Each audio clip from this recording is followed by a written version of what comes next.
Some killers don't stalk you through back alleys or knock down your front door. They wait by the road, smiling, waving, sometimes with a gas can in hand, other times with a kind word and a promise of safety.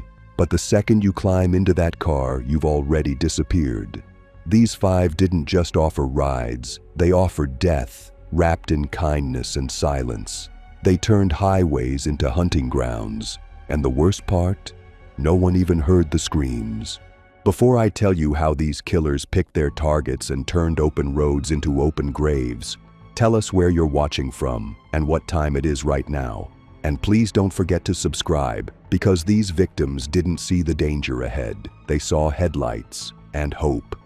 He called himself Gerald Markham, but there's no record of that name before 1996. No birth certificate, no driver's license, no high school yearbook photo. Just a man in his 50s with a grease-stained flannel, weathered skin, and a habit of hanging around the Nevada border like he owned it. Locals remembered him as quiet, polite, always filling up at the same gas station near Mesquite, never rushing, always paying in cash. But over the course of 6 years, 1997 to 2003, at least 15 travelers vanished within a 50-mile stretch of that desert, and every single one of them was last seen thumbing a ride west. Gerald never needed to chase anyone. He just waited. His favorite spot was a worn turnout half a mile past the Welcome to Nevada sign, that perfect psychological trigger. Travelers crossing into the state often felt they'd escaped something. He made sure he was the first person they saw. The truck he used was a faded green Dodge Ram with no plates and a tailgate permanently stuck open. On the dash sat a cracked thermos, a Bible, and always a neatly folded flannel beside a paper sign that read, "Headed West. Hop in." His victims weren't chosen by appearance, gender, or age. They were chosen by posture, by desperation, a sag in the shoulders, a second look behind them. Gerald liked the ones running from something. He said so in a prison letter later confirmed to be his. You can't hunt someone who's not trying to escape. Witnesses described him as friendly but slow, often offering bottled water, old road maps, and vague stories about his time working for the Forest Service. None of those jobs ever existed, but once the passenger buckled in, Gerald always took the same detour, off the main highway, onto an old gravel road behind a service station, under the excuse of avoiding construction or making a scenic detour. His voice was never threatening. That was the point. He created a false lull, and somewhere within 20 minutes of leaving the pavement, he'd pull into a clearing beside an abandoned mining trailer that didn't appear on any maps. That trailer was his kill zone. He'd built it out himself, reinforced the inside with sheet metal, padded the walls, and installed heavy D-rings on the ceiling beams. According to crime scene reports later compiled after its discovery, the trailer contained 3 key items: a steel table with leather restraints, a heavy-duty freezer filled with cleaning chemicals, and a tool chest bolted to the floor. Inside the chest were 6 knives, each one custom-fitted with a curved blade, wooden handle, and unique notches along the spine. Gerald didn't stab. He carved. Forensics later concluded his cuts were slow, patterned, and intentional, the kind used in skinning large animals, not humans. There were no defensive wounds on any of the recovered remains, which meant he sedated his victims first. Blood testing on the table confirmed the presence of crushed benzodiazepines, likely mixed into bottled water. Once unconscious, the victims were tied down. Then he started. Most of his kills took 3 hours or more. He worked in silence. A radio was present in the trailer but never plugged in. The only sound was the occasional click of his toolbox. What he did with the bodies afterward was part ritual, part erasure. He kept no trophies beyond the teeth, found later in a mason jar buried near the trailer, sorted by size. The rest of the remains were disposed of with disturbing precision. Gerald used a method known only to butchers and battlefield medics, removing the organs, separating muscle from bone, and chemically breaking down tissue with a homemade mixture of lye and animal fat, stored in metal barrels buried beneath sand. When the ground was too dry, he used a blowtorch to destroy trace DNA.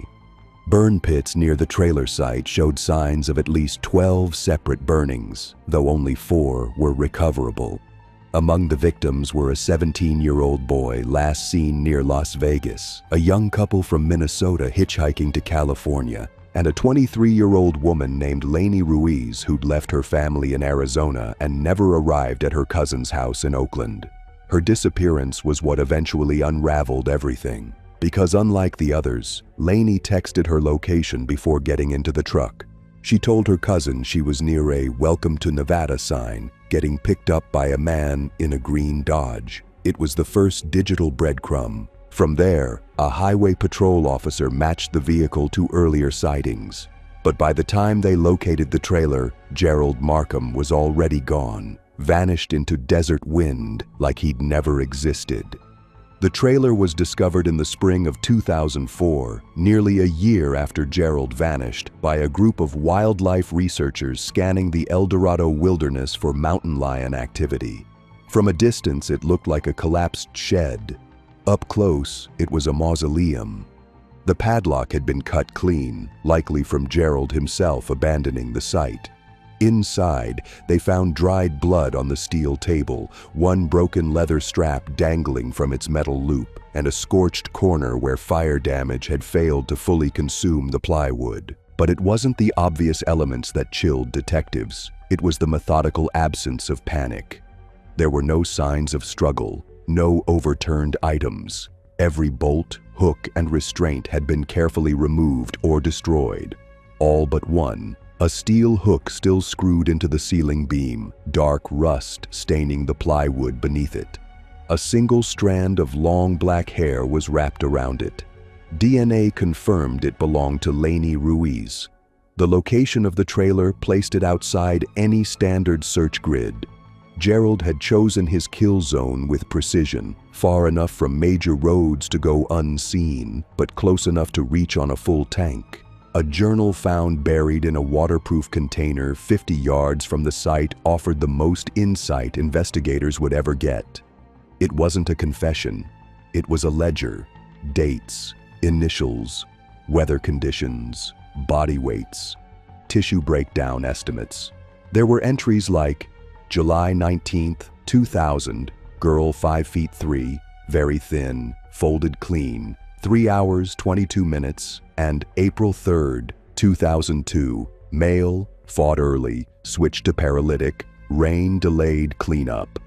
There were 17 such logs, no names, no photos, no remorse.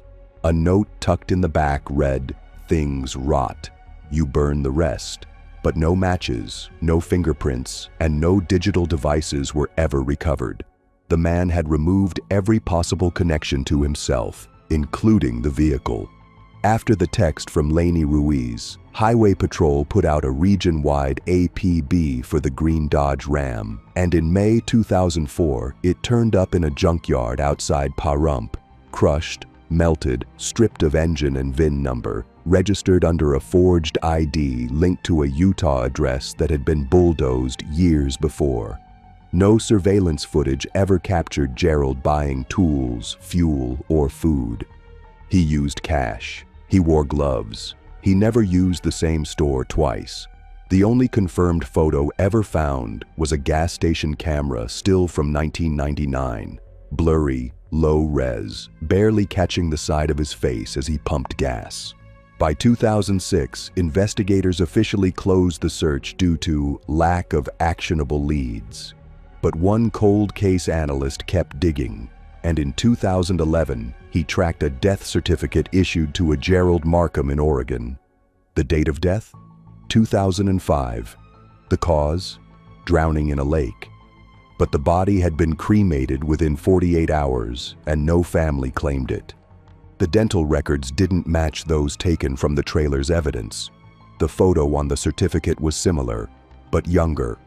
Investigators now believe Gerald forged a death, paid off a coroner, or possibly assumed a fresh identity after killing someone who looked vaguely like him. He may have changed names multiple times before and after Nevada.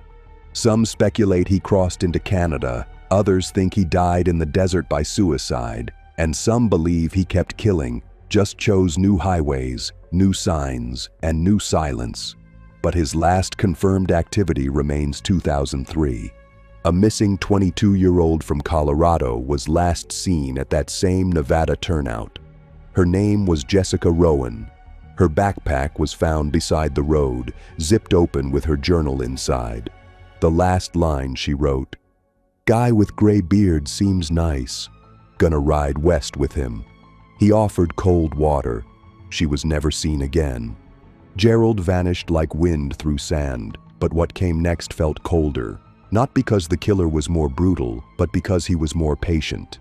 Where Gerald used isolation, the next man used charm. Where Gerald disappeared from cameras, the next man walked into them, waving. And while Gerald's truck was a rusty trap, this man drove a polished silver Toyota Sienna, detailed twice a month with rosary beads hanging from the mirror. He offered rides not in the desert, but under the clouds, along the fog-slicked highways of Oregon, where rain blurred the windows and kindness often came with an umbrella. He was nicknamed the Sunday Driver by a Portland-based missing persons task force, not because of his habits, but because nearly all of his confirmed pickups happened on Sundays between 8 a.m. and noon. That was his window, and no one noticed because his routine looked good on paper. His name was Carson Dell, and on the surface, he was harmless. A retired church groundskeeper, lived alone in a modest yellow house with white trim and a fenced-in garden. His neighbors said he was quiet, polite, old-fashioned. But in the span of 6 years, from 2005 to 2011, Carson is believed to have picked up and murdered at least 10 hitchhikers along Highway 26, a long stretch of wet concrete that snakes from Portland to the coastal towns of Seaside and Cannon Beach. His victims were often young men, students, musicians, or drifters, headed to the coast for work or escape. He chose them outside laundromats, gas stations, or roadside diners, always with the same line, "Need a lift? I'm just headed west." No one ever said no. The van was spotless. He played gospel music, sometimes offered coffee in thermoses, and in every single case, once the door closed and the road stretched on, he struck the same way. Police believe he used an injectable sedative, ketamine mixed with diazepam, delivered via a spring-loaded needle concealed in the driver's side armrest. He would wait until the passenger reclined or looked out the window, then trigger the mechanism with his elbow. The needle would shoot sideways into the thigh or lower back. Within 2 minutes, the passenger would slump. Once sedated, Carson would drive to his property, a remote half-acre lot outside Vernonia, Oregon, surrounded by pine trees and old farm fencing. The van was parked inside a prefab garage. There, he would drag the victim into what he called his reading shed, a one-room wooden outbuilding lined with shelves. But there were no books, just tools. Each wall was organized with surgical precision: hacksaws, clamps, hammers, bone saws, chains. He wore gloves. He used sheets of surgical plastic bought in bulk from medical suppliers online under fake hospice credentials. The kill method varied, sometimes strangulation, sometimes blood loss from controlled dismemberment. One recovered survivor, the only one, reported being awake but frozen during the attack, as if paralyzed. He recalled Carson humming "Jesus Loves Me" as he pressed a scalpel into the boy's chest, saying, "You'll be clean soon." The boy managed to roll off the table and crawl out the door before blacking out in the driveway. Carson told neighbors the screams were from a raccoon. The boy was labeled mentally unstable, addicted, and hallucinating. Police filed no report. But that was 2008. And the bodies didn't start turning up until 2010, when heavy rain unearthed a shallow grave on Carson's back property. Inside were the remains of two young men, both reported missing the year before, both naked and posed in identical positions, curled, fetal, mouths stitched shut with wax thread. The thread matched that found in Carson's shed, and police moved in. But by then, the house was empty. The van was gone. Inside, they found bleach-soaked carpets, shattered hard drives, and a note carved into the wooden table where he ate every morning. "I gave them peace." But the scariest part? There were 10 hooks on the wall of the shed. 8 were clean. 2 had stains, and taped above each hook was a photograph. 6 were blank, torn from frames. 2 were left untouched. Both showed smiling young men at bus stops giving thumbs up. Neither was ever seen again. The manhunt for Carson Dell began quietly, almost cautiously, because for the first 3 weeks after the Vernonia property raid, authorities weren't entirely sure who they were hunting. The name Carson Dell existed, yes, on church bulletins, in DMV records, even in a few town fair rosters from the 90s. But the photo they had on file didn't match the man who had driven that silver Toyota Sienna. The real Carson Dell, it turned out, had died in 1998 in Idaho, 2 states away, his identity stolen from a cemetery marker no one visited. That meant whoever the Sunday driver really was had lived under a false identity for over a decade, registering utilities, paying property taxes, and voting in local elections without ever raising suspicion. It was the cleanest ghost profile investigators in the state had ever seen. But the real trail began with the van. 2 weeks after the property search, a hiker stumbled upon it deep in Tillamook State Forest, hood up, battery yanked, every seat wiped down with what the FBI later said was military-grade bleach foam. No fingerprints, no blood, no hair. But hidden in a tear beneath the rear carpet, a single button was found. The kind sewn into the jacket of Joshua Healy, a 20-year-old student who vanished in 2007 on his way to a beachside concert. DNA on the thread matched his mother's. That was the first forensic confirmation. After that, the puzzle began to assemble backward. In late 2011, the only known survivor, the young man who escaped in 2008, returned to Oregon voluntarily after years of living off-grid in California. He recanted his original statement, now clean and emotionally coherent, and gave a full timeline of the night he was abducted. The details were horrifyingly precise.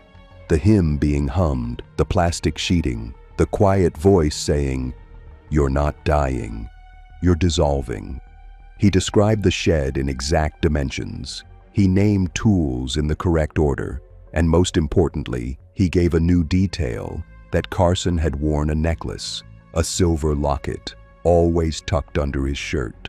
When the FBI returned to the shed, this time with infrared scanning, they found a hollow beam beneath the floor. Inside, the locket. It held a photo of a boy no older than 7, the back scratched with the words, "I did what you did." To this day, that boy has never been identified. Some believe Carson was a victim himself, perhaps of religious abuse, perhaps of his biological father, and that the killings were his way of correcting something unspoken. But the truth is, they don't know. In 2013, a hunter found a wallet near the Rogue River containing credit cards under the name Miles Dern. Surveillance footage at a nearby rest stop showed a man matching Carson's height and walk purchasing gas and trail mix 3 weeks earlier. The transaction was in cash, but the receipt was time-stamped to the exact moment of a confirmed highway disappearance. A 19-year-old named Ethan Gold, who had texted a friend, "Old guy W van said he can drop me closer to the coast." After that message, Ethan was never heard from again. A year later, a fisherman pulled a cooler from the Columbia River. Inside were surgical gloves, a cassette tape labeled "For Peace," and a waterproof bag containing folded pages of scripture, each underlined with disturbing focus. He maketh me to lie down in green pastures. He restoreth my soul. A handwriting analyst later confirmed the notes were consistent with those found on Carson's property. The cassette itself contained a man's voice, whispering, calm, no trace of panic, reciting psalms while a faint dripping sound echoed in the background. Investigators believe it was recorded mid-kill. In 2015, Carson Dell was officially declared a federal fugitive, real name unknown, fingerprints still unrecovered, last seen on a forest trail in rain gear, smiling at a hiker before vanishing into the pines. That hiker, a 60-year-old former park ranger, later told authorities he looked clean, like a man just starting his day. But the most chilling part came in 2019, when a package arrived at the Oregon State Police headquarters. No return address. Inside was a burned Polaroid of an unknown young man, eyes open, mouth stitched shut, his body curled into fetal position on a black plastic tarp. Written in red marker across the bottom, number 11. Sunday came early.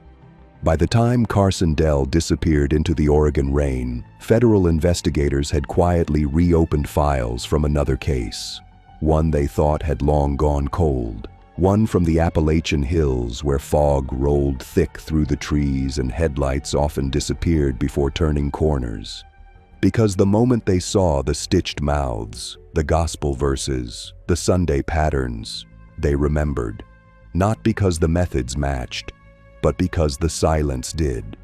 From 1991 to 1999, across 6 different states in the Appalachian corridor, Tennessee, North Carolina, West Virginia, Kentucky, Virginia, and parts of southern Ohio, over a dozen hitchhikers vanished near roadside mile markers ending in 3.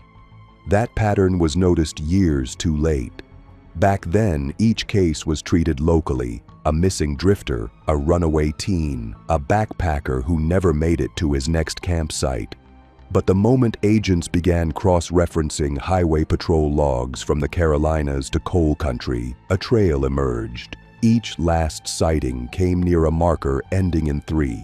Each vanishing occurred within 2 miles of a bend or blind curve. Each victim had accepted a ride from a man described only as helpful, older, and military. Some said he wore a faded Navy hat. Others said it was Army. But what no one questioned was his demeanor, always calm, always respectful, often quoted saying, "No one deserves to walk alone in this country." His name was never the same. Sometimes he was Frank, sometimes Ray. One woman remembered him introducing himself as Daniels, like the whiskey. But what made this killer different wasn't just the way he hunted. It was the way he made you feel like he wasn't. His car, most often described as a late 70s 2-door Chevy Impala, dark blue or black, was always spotless. No rust, no dents. The glove compartment reportedly held a flashlight, a pack of military-issue field wipes, and what one survivor described as a Bible with duct tape on the spine. Yes, there was a survivor, and she was the reason the profile eventually came together. In 1998, a 24-year-old geology student named Erin Callaway accepted a ride near mile marker 243 in eastern Kentucky. She was hiking alone, rain incoming, and had twisted her ankle. The man pulled over without hesitation. He offered water, a blanket, even a phone, though it never powered on. Erin told investigators later that the first 20 minutes of the drive were strangely pleasant. He asked about her degree, told her about his time in Panama, said his name was Henry, but everything changed when they passed mile marker 253. He slowed down, took an exit she didn't recognize, and said, without looking at her, "Don't scream, it'll just make it harder." She didn't. What followed was 72 hours of calculated torture. He tied her wrists behind her with nylon straps, wrapped her head in a pillowcase, and left her in a drainage culvert off an abandoned service road. But he didn't kill her. Not yet. He fed her canned beans, let her drink from a bottle cap. And on the second night, he showed her something, a photo album. Inside were pictures, grainy Polaroids, of other people, young men, women, all sitting in what looked like the same culvert, some smiling, some terrified, one with a mouth duct-taped and eyes swollen shut. Then, Aaron said, he began to talk, not like a confession, but like a sermon. "No one talks to drifters," he told her. "They vanish, and no one cares. That's not a curse, that's permission." He said he picked mile marker 3s because God rose on the third day. He said he didn't kill for thrill. He freed people from a long walk to nowhere. But on the third morning, Aaron escaped. She bit through her restraints while he was sleeping outside the culvert, crawled up the ditch, and flagged down a logging truck. When police arrived, the culvert was empty. All that remained was a piece of navy canvas with her dried blood and the words, "Let her go," drawn in mud. She became the key to everything. Her description matched witness reports from Tennessee and West Virginia. Forensic sketches were circulated, and 3 new missing persons cases were reopened. By 1999, the FBI issued a BOLO for a man in his 50s or 60s, approximately 6 feet 1 inch, ex-military, driving a vintage black Impala with out-of-state plates and a possible religious motive. But just like that, he was gone. The disappearances stopped. The car was never found. The album was never recovered. And the man Aaron called the most normal killer in the world faded like the morning fog he used to hide in. After Aaron Callaway's escape and statement in 1998, the Appalachian Task Force believed, for the first time, that they were dealing with a mobile, ritualistic serial killer operating across state lines for nearly a decade undetected. But it wasn't just the geographic spread that made him slippery. It was his anonymity by design. Every detail the FBI had collected was deliberately fogged. The man used different names in each state. He altered his voice slightly, sometimes adding a southern drawl, sometimes dropping it. And he never stayed long enough in one county to leave a pattern behind. His habit of choosing victims near mile markers ending in 3 became clear only in hindsight as state agencies began finally communicating and mapping locations together. By then, it was too late. He had vanished, but not entirely. In 2000, a construction crew widening Route 60 in rural West Virginia unearthed a sealed storm drain under a collapsed overpass. Inside were 2 decomposed bodies, curled in fetal position, wrapped in canvas tarps with military rope and religious scripture pages pressed between their skin. One page read, "And on the third day, he arose." The handwriting matched the mud message found with Aaron's blood. Dental records confirmed the victims were Mark Willett, age 21, and Jenna Reeve, age 18. Both last seen hitchhiking together from Charleston to Lexington in June 1995. That confirmed what authorities had feared. He killed in pairs. The FBI's new profile painted him as a moralistic sadist, someone who viewed his victims not as people, but as forgotten souls in need of guidance. That belief, they suspected, stemmed from his military past. An internal memo from the Behavioral Analysis Unit noted that the knots used to bind Aaron and the victims in the storm drain were advanced maritime hitches, rarely taught outside naval combat training. And a soil analysis from the tarp residue found traces of diesel, fiberglass, and copper, materials consistent with long-haul trucking or boat maintenance. Investigators began combing through 1980s military records for dishonorably discharged servicemen with connections to Kentucky, Virginia, or West Virginia. One name appeared in multiple locations: Luther Baines, a Navy mechanic discharged in 1987 for assaulting a fellow sailor during a Bible study session. At the time, the records were sealed. But in 2001, a declassified report revealed that Baines had been committed to a veteran psychiatric ward in Knoxville before disappearing from the system entirely in 1990.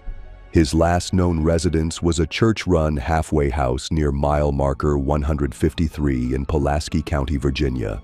When agents arrived at the property, it was long abandoned. But in the basement, beneath a rotted floorboard, they found a locked metal case. Inside were 2 Polaroids, both showing the same drainage culvert where Aaron had been kept, and a Bible. The pages were soaked. Only one remained legible. It was Luke 24:7. The Son of Man must be delivered, and be crucified, and the 3rd day rise again. The final clue was dated in pencil on the inside cover, September 3rd, 1999. After that, all known activity ceased. No more bodies, no more hitchhiker disappearances along the pattern. Many believed he either died, was institutionalized under another name, or moved out west. But to this day, no body matching Luther Baines has ever been found. His fingerprints, taken from his original military file, have never triggered a hit in any state or federal system. The Impala, never located. The album shown to Aaron, never recovered. But in 2009, 10 years after the last confirmed sighting, a traveler in North Carolina reported seeing a man outside a Baptist mission, older now, with gray in his beard, holding up a sign that read, "God doesn't let you walk alone." He offered the traveler a ride. The traveler declined. When authorities searched the mission's security footage, the camera had failed that day. The timestamp glitched. The angle was blocked by fog, and the man was never seen again. The man in the church lot may have vanished into fog, but the next killer didn't hide in shadows. He built his own spotlight. Where others relied on darkness or back roads, this one set a stage, and his victims walked right into it. They called him the Floodlight Man, not because of how he looked, but because of where he killed, beneath a glaring artificial light at the edge of Louisiana highways, always mounted on a pole, always flickering, always alone. Between 2006 and 2012, at least 9 confirmed hitchhikers were picked up on routes running out of Baton Rouge and New Orleans, and every one of them was last seen near a service area or under a temporary light tower like those used for construction zones, FEMA camps, or roadside cleanups. The killer worked the aftermath of chaos. He began just a year after Hurricane Katrina, when the state's infrastructure was still cracked open. Roads were unfinished. Emergency lights were set up in random places. Traffic was rerouted without explanation. It created a perfect storm of isolation and improvisation, exactly what this man needed. His name was never confirmed, but locals gave him a dozen. The Light Guy, Bright Eyes, the FEMA Phantom. He drove a white maintenance truck, complete with yellow hazard lights and a magnetic sign on the side that read DOT Power and Signal, which looked official enough that no one questioned him. But that company never existed. He created the illusion of authority. Hard hat, clipboard, lanyard ID with a state logo forged from a grainy printout. Witnesses said he was mid-40s, clean-cut, with that ex-military stiffness. And his first lure was simple. He didn't offer rides. He asked questions. "You see anyone down this road? Know where this power box runs? Need a lift out of here? I'm headed back to depot." People trusted him because he didn't seem to want anything. But once they stepped into the truck, everything changed. Police believe the vehicle was modified. Passenger door wouldn't open from the inside. Rear window blacked out. Seatbelts rerouted into nylon restraints. Inside the glove box were zip ties, earplugs, a box of injection needles, and a voice recorder labeled Light Checks. That recorder was found in 2013, but the truck was not. The first body was discovered in early 2007 by a volunteer cleanup crew clearing out flood debris from under an I-10 overpass. It was wrapped in plastic with no ID. The jaw had been surgically removed. Later analysis showed the remains had been drained of blood and injected with formalin, a compound used in embalming.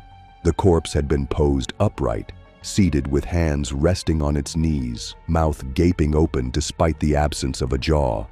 It wasn't until the second body was found, 8 months later, that a pattern emerged. Same mutilation, same injection traces, same positioning. But here's the part that chilled investigators. Each victim had been missing for over 4 weeks before turning up, which meant the killer wasn't just murdering quickly. He was keeping them, preserving them.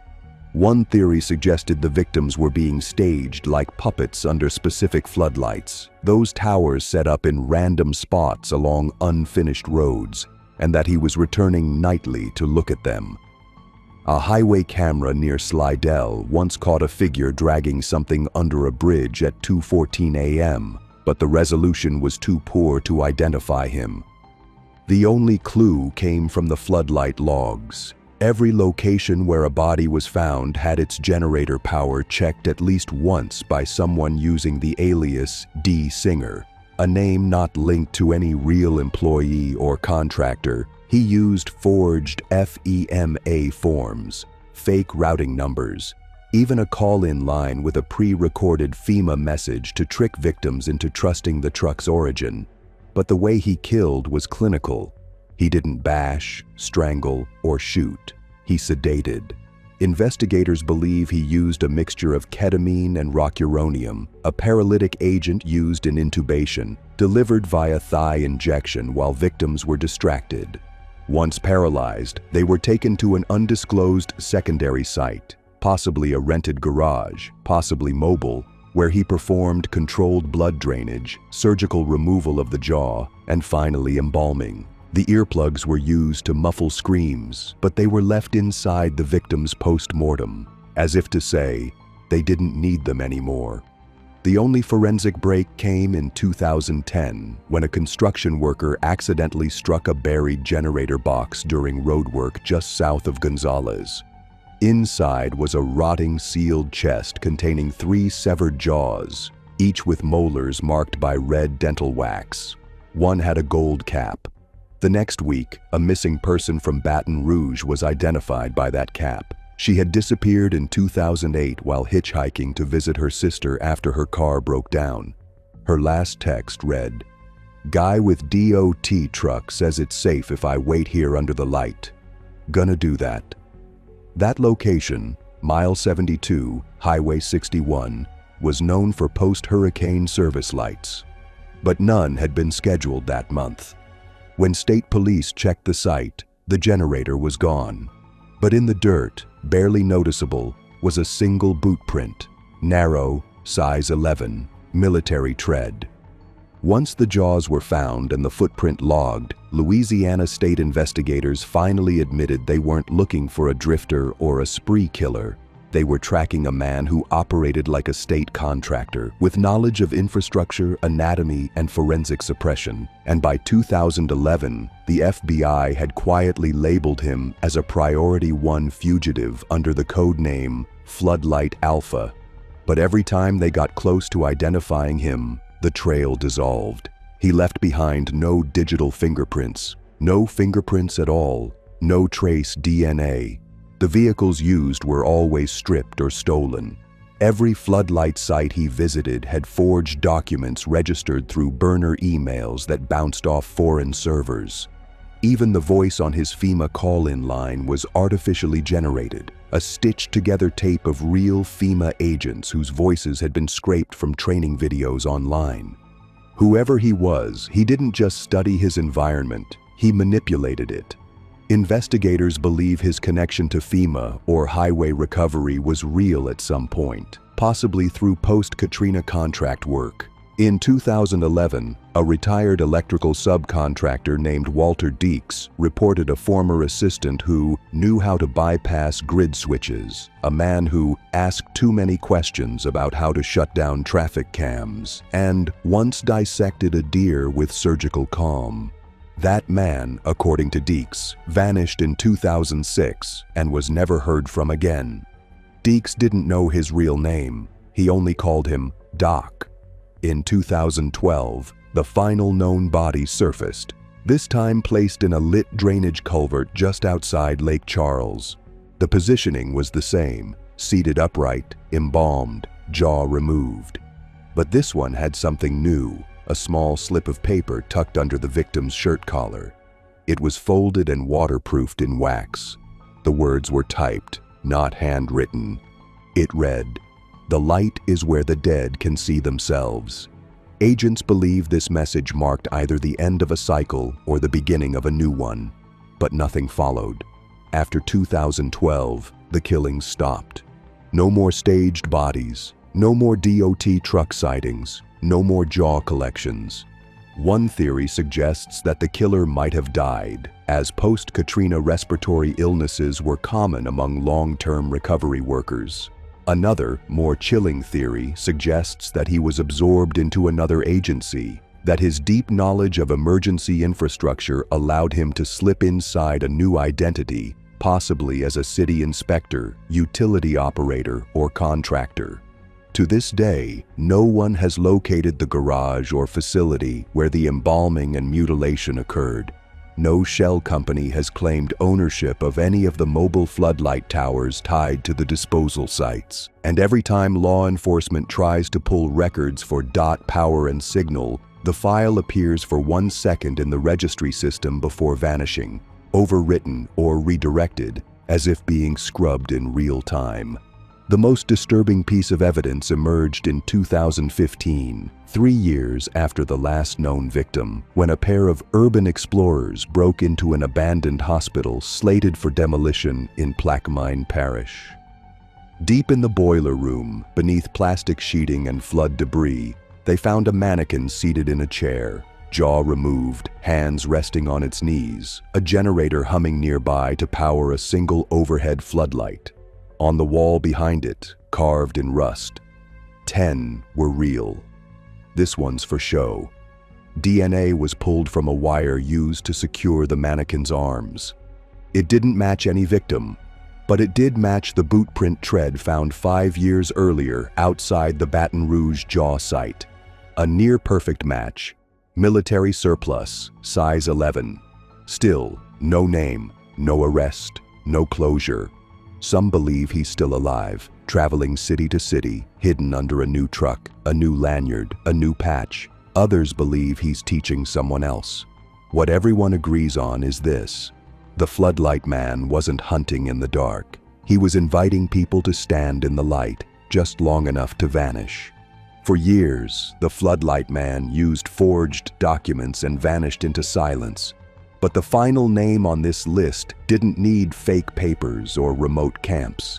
He had something better: the trust we gave to our screens. In a world where strangers climb into cars without question, where names on phones feel safer than faces in windows, he built his trap not in a basement or back road, but in the palm of his hand. They called him the Canceled Ride Killer, and from 2016 to 2022, he targeted victims across Texas who relied on rideshare apps to get home, flee a bad date, or escape the late-night heat. But here's the twist: he didn't hack the apps. He mimicked them. Using burner phones, cloned interfaces, and hacked hotspot signals, he'd park outside crowded bars, truck stops, and bus terminals, broadcasting a fake Wi-Fi name like Lift Wait Zone or Uber Safe Pickup. When passengers connected, their screens would refresh into a spoofed interface, one that looked identical to the real thing. A message would flash: driver nearby, white Honda Civic, ETA 2 minutes, and right on cue, a white Civic would pull up. Inside was a quiet man, always alone, always polite. He wore a ball cap, kept the engine running, and greeted riders by their names. Names he'd scraped from earlier logins or overheard from passing conversations. The first few cases went unnoticed. A college student vanishing after a party, a tired waitress never making it home after her shift. But by 2018, patterns began to form. No real ride request logged, no driver assigned, and security footage always showed the same type of vehicle: white, mid-size sedan, no plates visible. Investigators later determined the killer had used stolen dealer tags, rotating them weekly. Inside the vehicle, the windows were blacked out from the inside, and the rear doors had been altered, child locks permanently engaged, handles removed. But what set this man apart wasn't just his lure. It was what he did afterward. Victims were never found, not even clothing. No hair, no blood, no digital pings. The only trace left behind was often a ride canceled on the victim's real app, meaning they'd assumed their driver was the replacement. The killer's route often began in Dallas or Houston, targeting nights with high app outages or festival weekends, when surge pricing created confusion. He wore a fake lanyard, a smile. He didn't force anyone into the car, he just pulled up and waited. Once inside, it's believed he administered a knockout spray, likely halothane or chloroform, via the car's air vent system. Victims would slump within 90 seconds. From there, he'd drive to one of several temporary locations, rented under false IDs, sometimes hourly garages or decommissioned repair bays, where he stripped the victims of electronics, ID, and hair. Experts suspect he used industrial grinders to destroy devices and custom incinerators to destroy DNA. No partials were ever recovered. But in 2020, a trace digital artifact broke the silence. A smartwatch pinged briefly in Waco, 2 hours after its owner had vanished from Austin. When agents traced the signal, it was already dead. But the data showed the watch had passed through a mobile signal jammer, a tool used by hackers to block wireless transmission in small perimeters.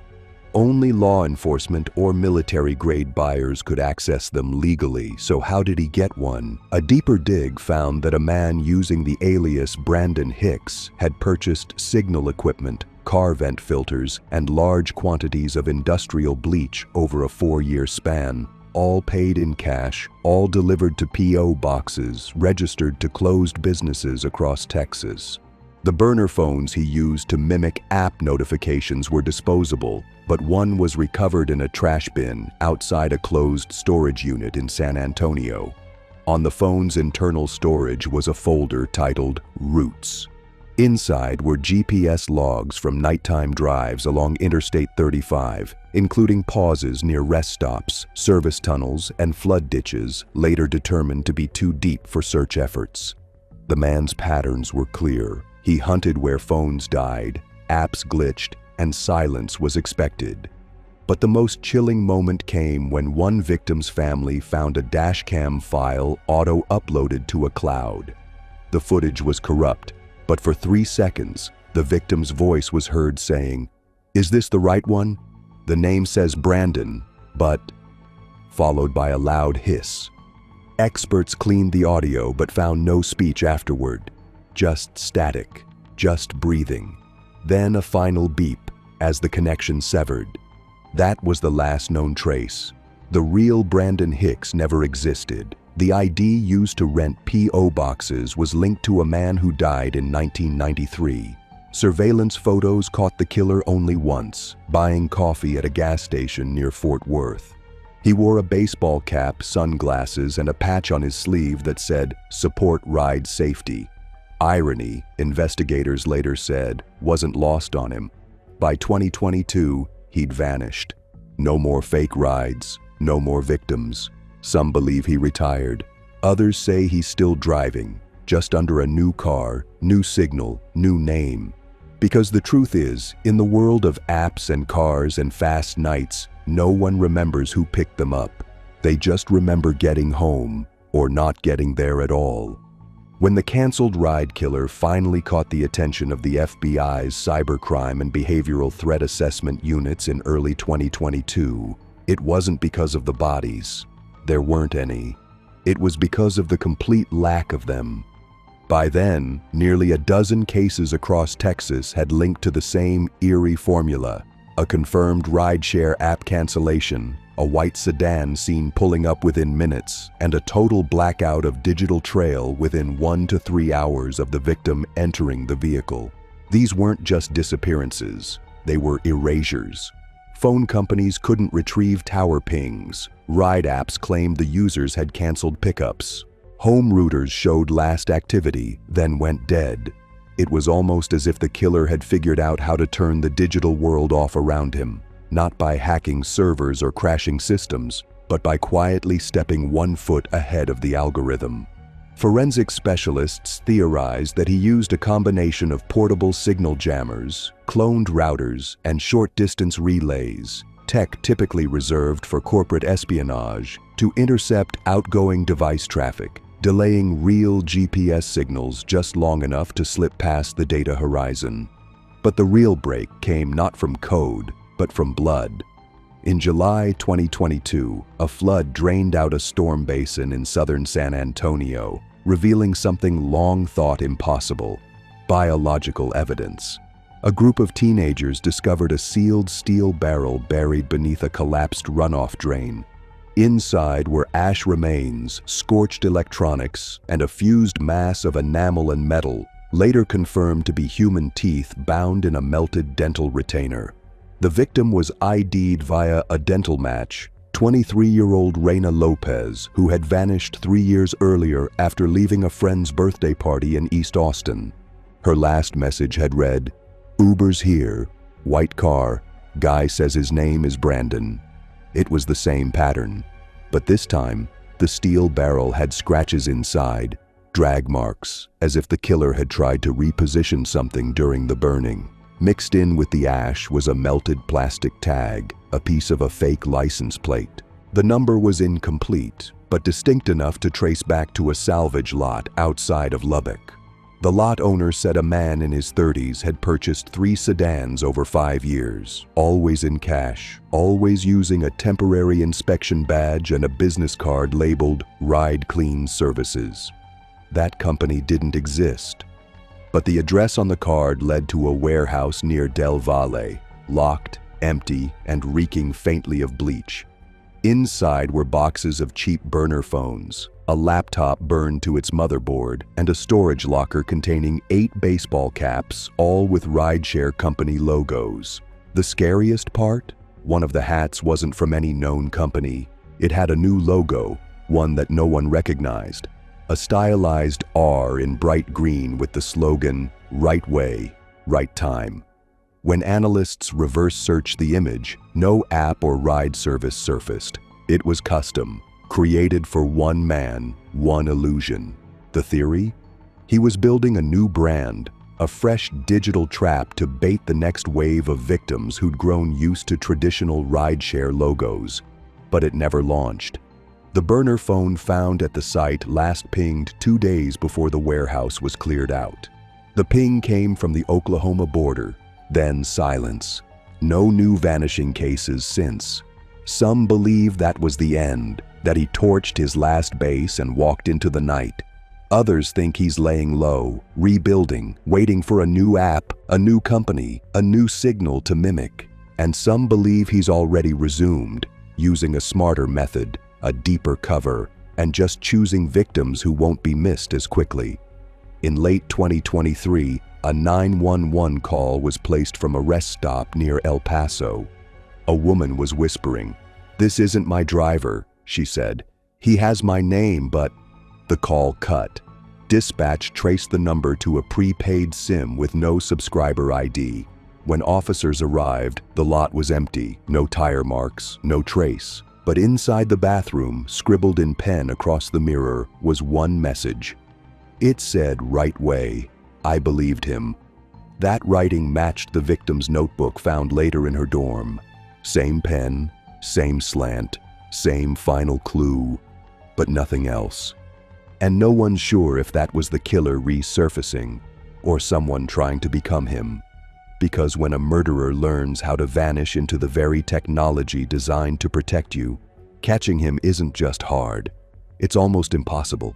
Some killers hide in shadows, others step into your life wearing a smile and a name tag.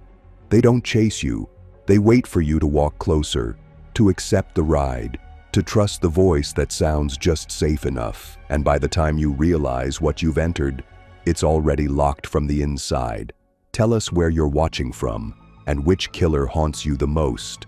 And subscribe, because next time, the victim might not even know they're missing.